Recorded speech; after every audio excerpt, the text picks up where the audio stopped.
Hey guys, and welcome to the first content video, Finding Your Business Purpose. Before we get started, I have to be upfront about something. I'm having a bad hair day, hence the headband. Please forgive me. The other thing that pertains to you is you're going to learn a lot in these videos. I'm really excited and frankly a little bit nervous, but you'll only learn what you put into it. This course is made for you and practically by you. Using your questions, that's how I'm answering this content. Without your input, I'd just be sitting here talking to you about what I think you should be doing for your business.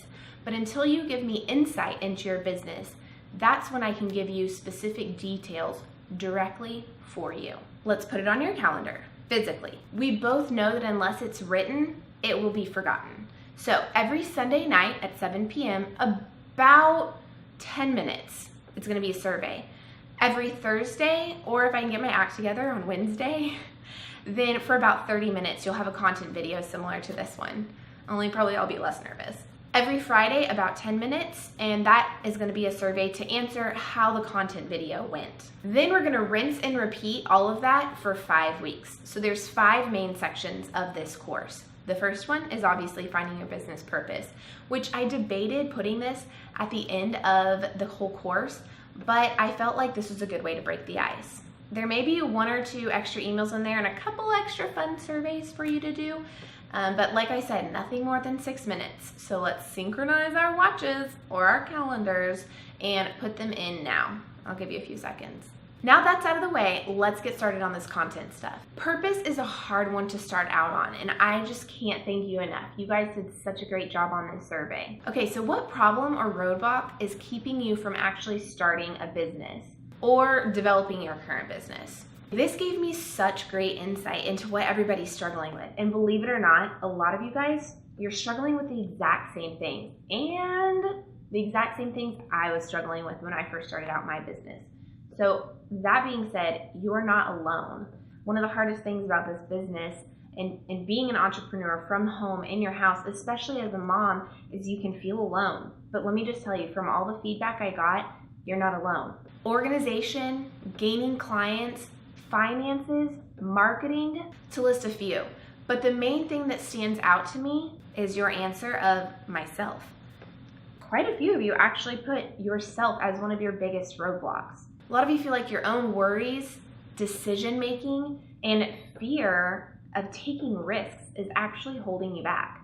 So let me help take care of that straight off the bat and tell you what you probably already know, but that's normal. As we move through this course and you gain insight into your business and a lot about into yourself, then we're going to see how your plan is actually going to start to take form. A lot of you said you don't have a plan yet, which is fine.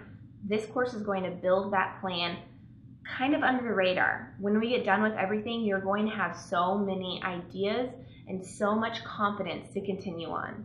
When I quit teaching, I had no idea what my plan was. I sat at Starbucks and I doodled on my planner, hoping to figure it out. But in reality, a lot of the same things were stopping me that are starting you. I didn't know where I was going to get clients. I didn't know how to organize things. And most of all, I was just worried about failing.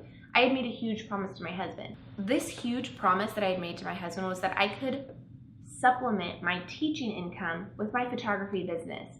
Now, I won't give too many things away, but I did that times 2. So in order to conquer my fears, I got up and I started to write them out. I wrote out exactly what I was scared of. I wrote out my fears. I then wrote out what I would do if my worst fear came to life. If I failed, face first, into the mud, ruined everything, was a complete flop. And after writing it out and seeing what it would look like, and then how I would recover from it, what my plan of action would be if just none of this worked out, my humiliation, everything, I wrote it out. Once I stopped and looked at that, my scale actually changed. So if on a scale of 1 to 10, 10 being like the most horrible failure of all time and 1 being just kind of like, whatever. In my mind, I thought that failing was a 10. I thought it was gonna be the worst thing ever. It was going to just completely define me.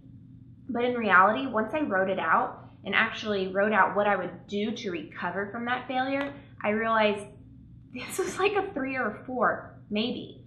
So That's my story, but I want you to write out your fears, and I want you to write out what you would do to recover. If you couldn't get any new clients, if your marketing was rubbish, or if you were unable to balance your finances or figure out taxes, or completely fail and have to go back to a full-time job or put your kids in daycare, what then would you do to recover? And then I want you to rate that on a scale to 10. Is it really a 10 still in your life? Or do you actually see that, all right, I could work through this? Okay, next we're going to talk about goals. Finding your purpose in your business is going to be a lot of goal setting. I love that 55% of you told me that you keep track of your goals in your heart. Sweet. Okay, but however, that's not how I want us to do it forever. That's actually how I did it in the beginning, thinking that I had things in the back of my mind or had jotted something down, but in reality, someone really famous probably once said, if you don't know where you're going, how do you know you got there? Let me say that again. If you don't know where you're going, how do you know you got there? Dramatic? Just a little bit. All right, but really, that's so true, especially in business. I could sit there and I could say, I need more clients, I need more clients, I need more income, I need more things to come in through the door. But in reality, I was getting those clients. But since I had never physically written it down or told someone, then I never knew that I actually got there. I never knew that I was doubling my teaching salary within 6 months of starting my photography business. I kept thinking I needed more and more and feeling inadequate. Sound familiar? We're going to talk about a SMART goal. I didn't come up with this, but I use it pretty frequently. A SMART goal: specific, measurable, relevant, achievable, and timely. Okay, are you jotting this down? This is good stuff. Do you feel like you're in class yet? Grab that pen and paper. We're going to first start talking about how we're going to keep track of these goals. And I know. Because when I first heard that I needed to start keeping track of my goals, I thought, yeah, whatever, okay, we'll get to that. That's just not an important thing. That's not going to bring me more money. That's not going to pay the bills. But in reality, it does. It really does. So we're going to break these down. And the reason is to find your business purpose in goal tracking.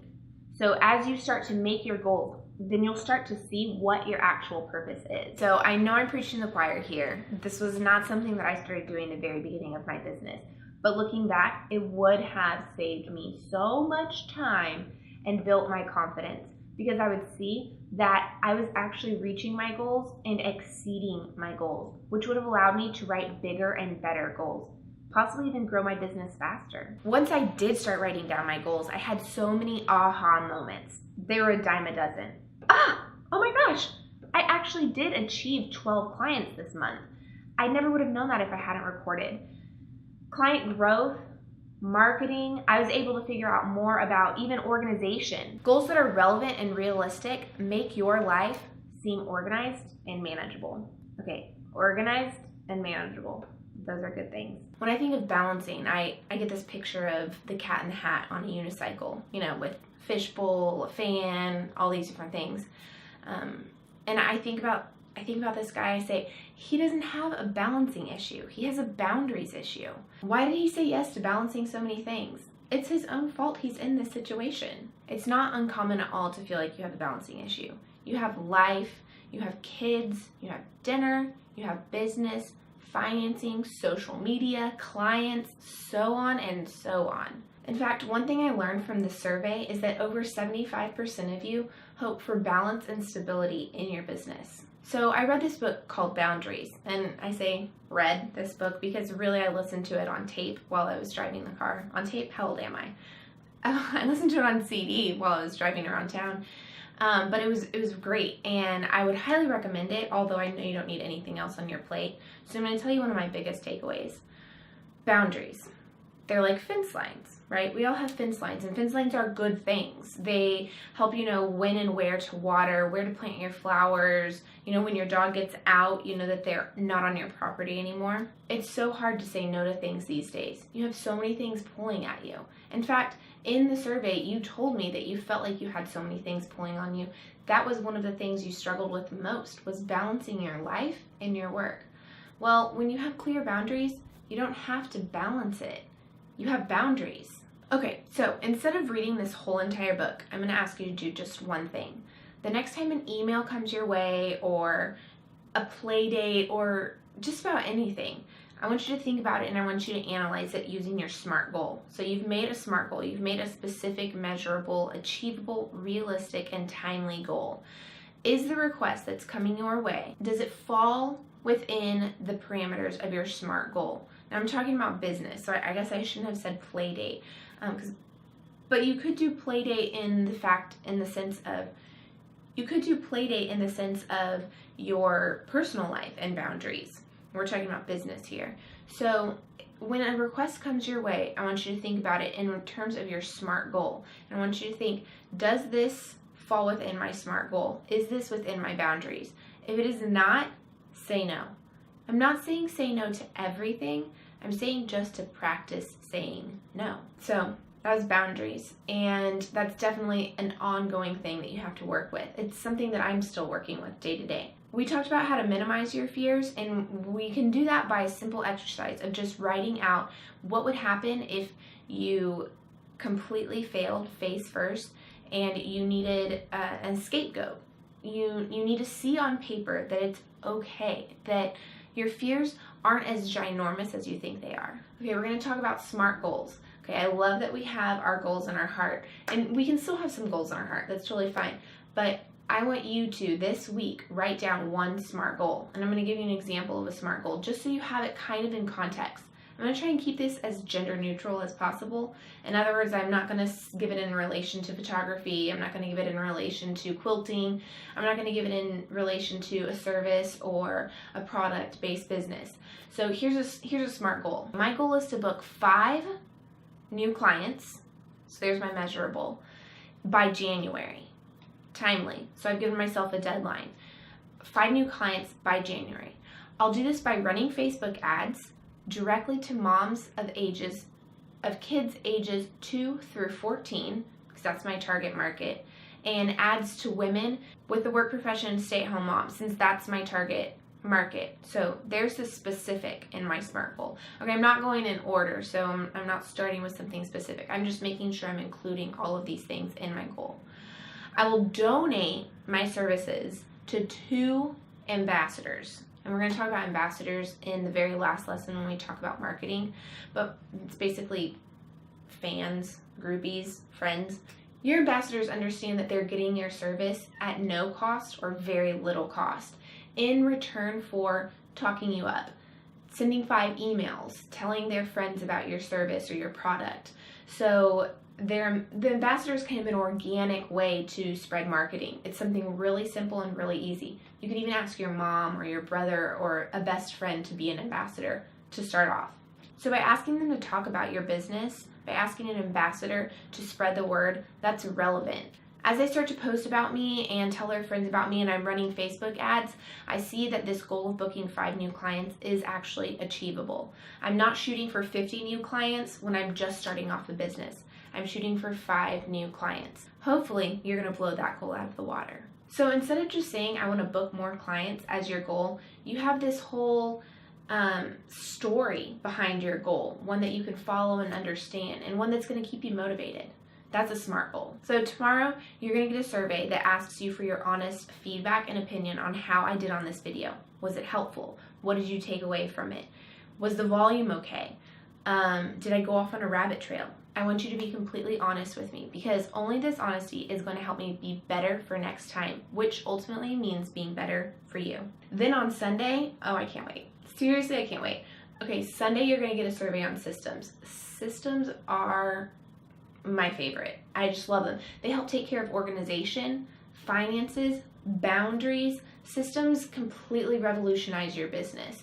If you already have a business and you don't have solid systems in place, this is going to rock you. If you're just starting off your business, there's no better way to start off your business than with amazing quality systems. Did I mention that I love systems? Did I mention that I love systems to the moon and back? Systems. Systems.